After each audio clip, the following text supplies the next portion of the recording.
Peace and all good things. One of the things that I was watching on the news is that a couple of weeks ago, there was a Christmas star. Some of the planets came together, and it was just like on that first Christmas, there was a bright star, rising in the east. And everyone was very excited about this, at least from a scientific perspective.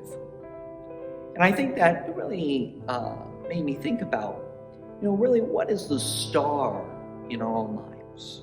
This was a star that, the wise men followed to come and meet and greet the baby Jesus. What is the star of our lives? Are we going to be waiting, for one day the planets to align and for there to be a physical star? Are we somehow waiting, if you will, for Jesus to somehow give us a sign? And I think that very oftentimes we forget that God has left us with many stars, many things in our own lives that will ultimately lead us to Him. And I just wanted to mention perhaps a few stars that can lead us to the baby Jesus today. First of all, the Scriptures.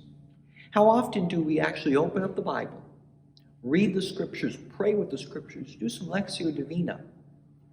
I think that can really be a star in our lives that can lead us into a more intimate and personal relationship with Jesus. The Eucharist.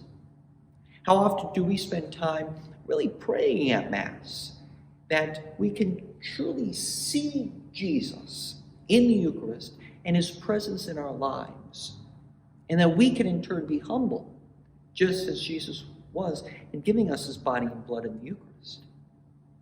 And finally, I think another star is in other people, and in a particular way in the poor and the vulnerable. Those who maybe are on the outcasts of society, that as we see, Christ, being born with nothing, in a manger, so too, the face of Christ, we can recognize the face of Christ in those who are without in our society, those whose perhaps dignity has been taken away by society, and we too are called to love, to work for justice, so that all can recognize that love of God and can have the dignity that they deserve as children of God. So today, let us not look for a star in the sky, or let us not wait for the future.